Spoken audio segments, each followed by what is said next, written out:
안녕하세요. 이번 시간에는 코로나19 대응을 위한 올바른 개인보호구 사용에 대해서 말씀드리겠습니다.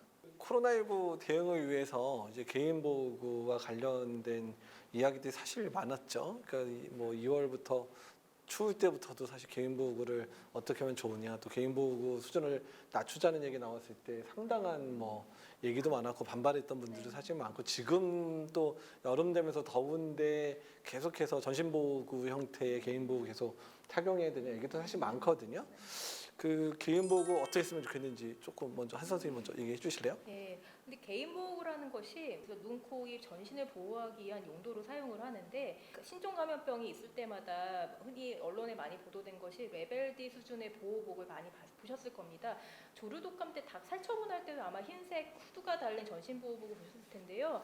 이제 그게 목적이 머리부터 어떤 전신을 보호하기 목적으로 고안된 전신 보호복이긴 하나, 우리가 이제 그거와 동급으로 사용할 때는 이런 이제 뭐 병원에서 쓰이는 수술복 같은 경우도 이렇게 팔이 길거든요. 이렇게 입고 수술용 모자나 가운, 그다음에 슈커버, 더싱 같은 거를 해서 동급의 수준을 사용할 수는 있습니다. 우리가 보호복 수준을 낮춘다는 표현이기보다도 동급으로 선택할 수 있는 겁니다. 그래서 이런 형태의 후드가 달린 것도 있고, 후드가 달리지 않은 거는 수술용 가운에 이제 수술용 모자, 가운, 마스크, 장갑, 뭐 더싱까지 해서 골라서 쓸 수 있도록 되어 있고요. 이렇게 상황별 지침이 질병관리본부 지침에 폐기물을 치울 때, 아니면 환자를 안대할 때, 진료할 때, 간호할 때, 뭐 구급차를 소독할 때 등등 굉장히 자세하게 나와 있습니다. 그래서 그걸 보시고 선택해서 사용하시면 되고요. 단 보호구를 사용할 때는 올바르게 사용하시는 것이 중요한데, 호흡기 보호구가 아무래도 중요하죠. 비말을 차단하는 용도이기 때문에 코와 입을 다 가려줄 수 있어야 되는 거고요. 이제 이렇게 가릴 때는 마스크의 종류도 보면은 컵형 재재가 있고, 이렇게 접혀져 있는 접이형 같은 것도 있고요. 또 이거보다 다른 형태의 케이프 구사 같은 경우도 있는데, 밀착되게 사용하시는 것이 중요합니다. 그래서 이렇게 와이어가 가는 쪽이 코 쪽으로 가서 밀착되게 사용하시고요.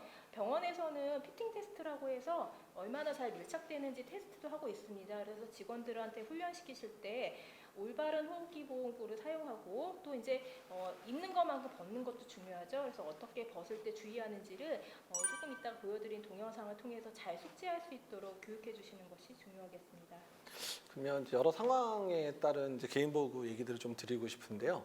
일단 이제 저희 뭐 의사다 보니까 이제 진료 시에 개인보호구를 착용을 해야 되기는 하는데, 그 진료 시에는 주로 이제 환자하고 대면해서 대부분 그냥 이제 면담 수준 정도의 얘기들을 하게 되는 거고, 가끔 이제 만약에 진료 수준에서 뭐 목이 아프다 그러면 이제 환자의 마스크를 벗고 그다음에 모관을 좀 본다든지 하는 정도까지. 또 이제 개인보호구의 상황에 따라서는 청진기를 사용하기 좀 어려운 부분들이 있고, 청진기 소독 문제도 있기 때문에 청진을 대부분 이제 많이 안 하거나, 아니면 이제 접촉식이지만 이렇게 스피커를 통해 들리는 이제 블루투스 청진기 같은 걸 사용해서 귀에 꽂지 않게 지금 하고는 있는 상황이거든요. 그래서 일단 이제 진료실 같은 경우에는 이제 검색 치료하는 그런 상황은 좀 만약에 독립되어 있는 공간에서 하게 된다 그러면 일단은 뭐 두 가지 다 가능하겠죠. 이제 뭐 레벨 뒤에 이런 개인 전신 보호구 형태라든지 수술 가운 같은 형태도 가능은 한데, 언제나 개인 보호구의 착용 원칙에서 가장 중요한 거는 뭐냐면, 이게 이제 호흡기 바이러스의 이제 비말로 인한 전파를 차단하는 목적으로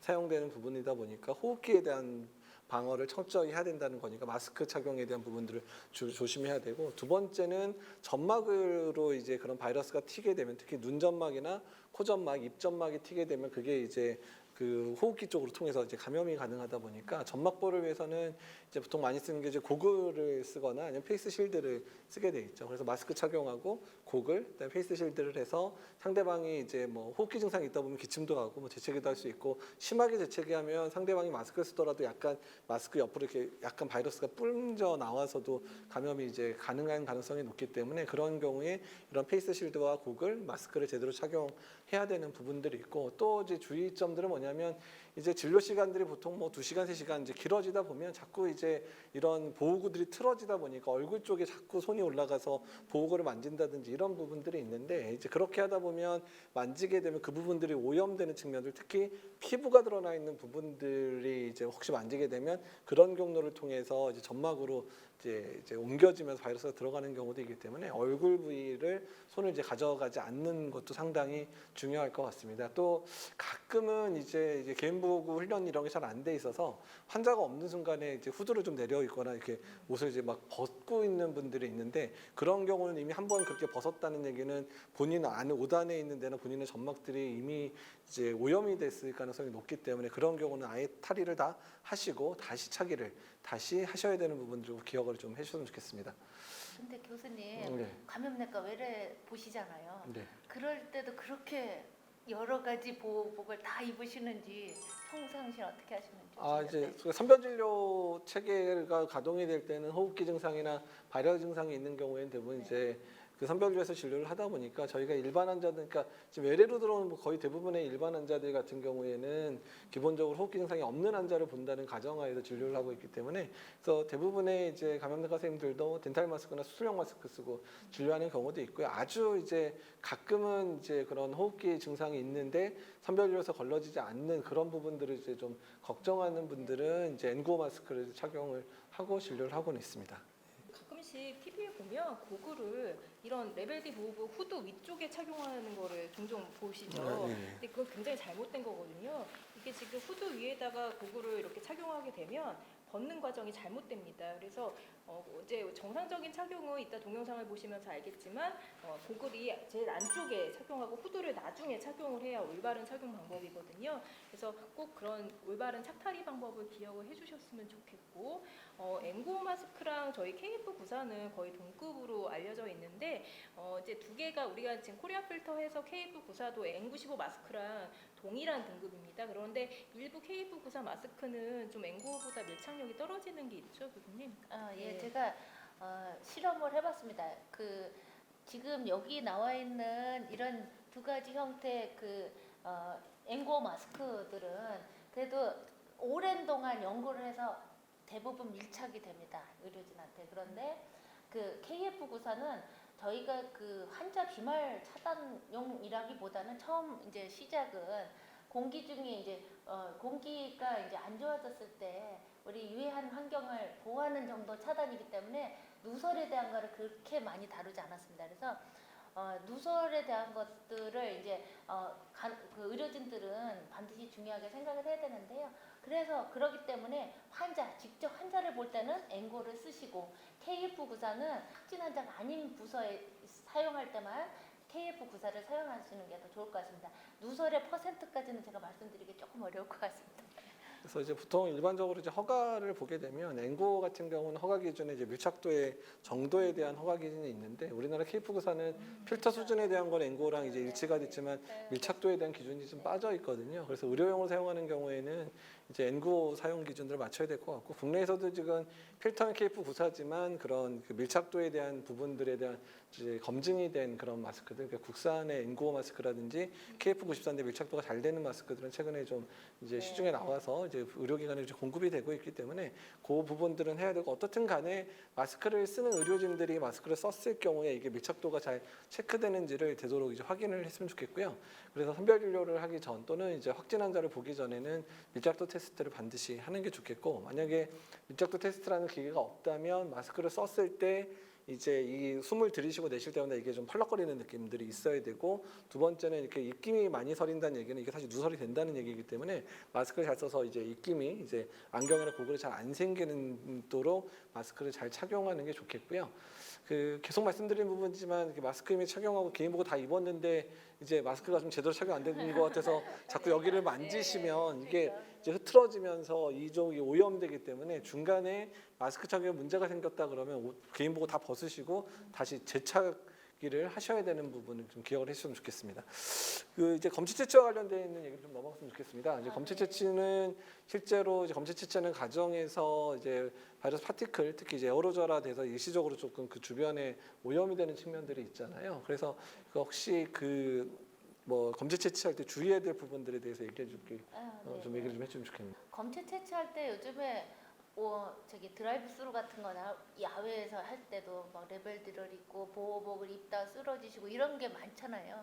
혹시 교수님 생각하기에 코로나19 검체 채취할 때 어떤 보호구가 이상적일까? 그래서 검체 채취 과정에서 가장 중요한 거는 이제 바이러스 파티클이 이제 튀는 부분들에 대해서 접촉을 최소화해야 되는 부분들이기 때문에 당연히 이제 마스크에 대한 부분이랑 고글이랑 페이스 쉴드와 관련된 부분 사실 바뀔 게 없고요.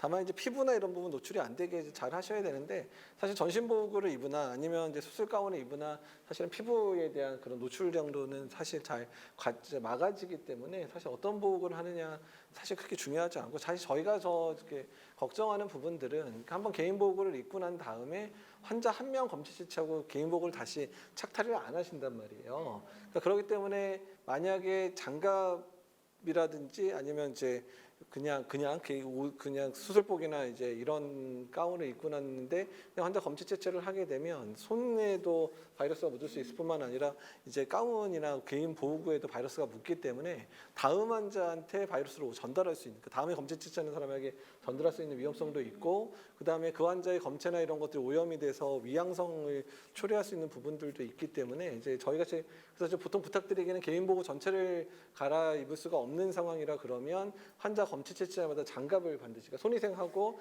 장갑을 계속 교체하도록 그러니까 그렇게 되면 장갑 2개 대부분 끼고 계신 상황에서 하나 더 끼게 되는 상황이 된 것뿐만 아니라 그리고 비닐 가운 같은 것들을 앞에다가 이렇게 둘러서 이제 환자가 혹시 이제 검체 채취 가는 과정 중에서 이제 기침을 하거나 그러게 되면 가슴팍에 이렇게 대부분 이렇게 이제 묻게 되잖아요. 그러니까 그런 부분을 최소화하는 게 중요하고 환자 한 명의 검체 채취를 하면 장갑도 새로 갈아 끼셔야 되고 그 다음에 이런 가운도 이제 갈아 끼시는 정도까지는 해주셔야 그런 다음 환자에 대해서 위험성이라든지 또는 검체가 오염될 수 있는 상황을 최소화할 수 있기 때문에 검체 채취할 때 그 부분은 좀 꼭 지켜주셨으면 좋겠습니다. 근데 요새 이제 많이 나와 있는 선별 진료소 중에 부스 형태인데 글러브가 이렇게 장착이 되어 있어서 그냥 아예 그 교환을 할 수 없는 구조가 되어 있잖아요.